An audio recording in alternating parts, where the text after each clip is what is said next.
So let's start with our first question. Sandy asks, where's Bailey? Bailey's always here. She never leaves my side. Come here. People want to see you. Hey, babies. Yeah. So Bailey is still here with us.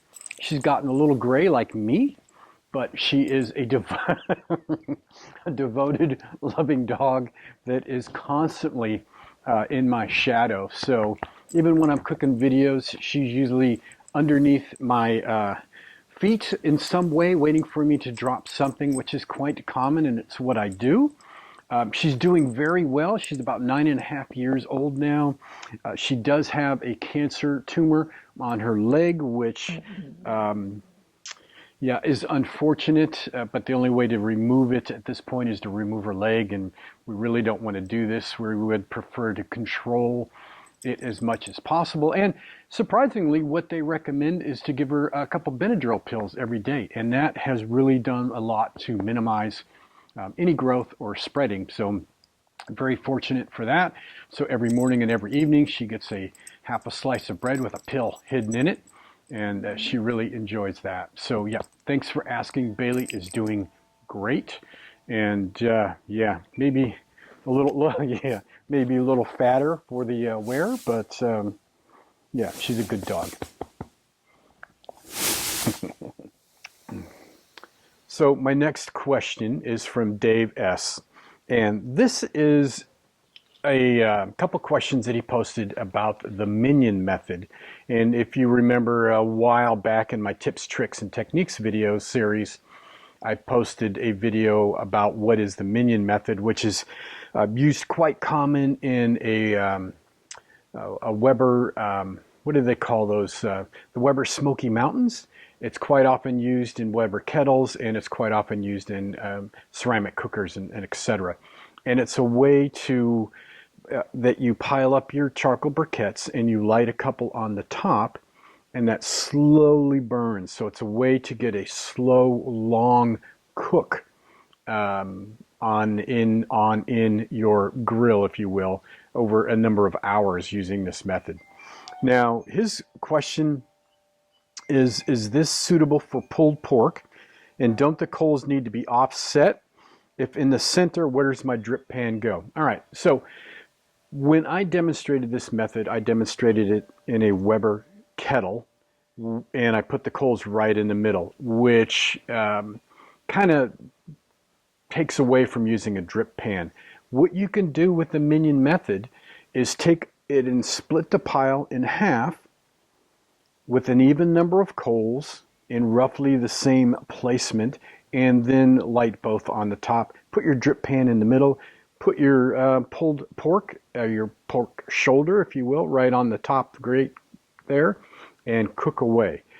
So that will work just fine. The other thing you could do is use a cooking snake, and that is another video that I've demonstrated on how to do. And of course, I'll have those links down below. So he follows up because I've responded to this already, and he says, yes, I'm using a Weber kettle. Would it be better to use briquettes rather than lump wood for a long cook? I think people would argue for both. Personally, I think briquettes are better because they have a more consistent cook time than lump charcoal. If you think about it, lump comes in rather various different shapes and such. It's very inconsistent for the Minion method and the snake method, in my opinion. I think you'll have better results going with just regular old charcoal. Now, of course, you can put some smoking chunks on the snake at various points to burn as the charcoal gets to that point. You could also put some lump in the charcoal pile on the Minion method, though that will increase the burn time if you do it that way. So just a couple different ways of looking at it, but a great question nevertheless. So MyREDTAIL asks, and they watched a really old video back in the days when I was first doing this. Gosh, has it been 5 years now? At least, excuse me, if not 6 years, that I've had this cooking channel going. This is on my video preparing grilled cauliflower. What a terrible name. But anyway, that was the title I put up for this. And if if you haven't watched it, go get some chuckles and back in my old techniques, and the link's down below. This is where I grilled cauliflower steaks. Now, I'm not a big cauliflower fan, more of a broccoli kind of guy, but these were absolutely killer. So his question was, should you parboil it first to make it softer, or will it cook on the grill okay? Yeah, don't parboil it. Really what'll happen is that cauliflower will start falling apart. It will be so wet that it won't get any grill marks on there. So slice it, thick steaks, put a little oil on it, and slap that right on the grill with some seasoning on there, and you will be surprised. You may just become a cauliflower lover. Is that possible? Maybe it is. Give it a try. And finally, one last question on how to light a charcoal chimney. Deborah B asks, was this just plain charcoal with no charcoal fluid added? Yeah, I don't use charcoal lighter fluid, starter fluid, any of that stuff. I always use a charcoal chimney, and it is just plain old Kingsford, dropping a name there, Kingsford charcoal that I used. And there's many other charcoal brands out there. Same thing with lump charcoal, or if you're using hardwood chunks, just put it right in the charcoal chimney, put the paper underneath and light it. No fluid needed.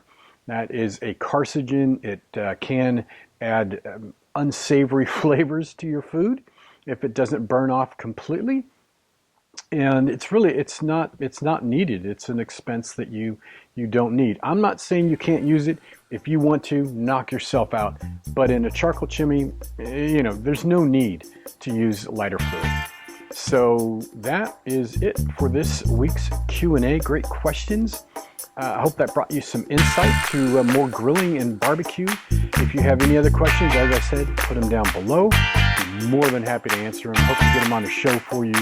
And until next week, be good, happy grilling. I just got a spider in my face. Very unattractive, but I will see you when I see you.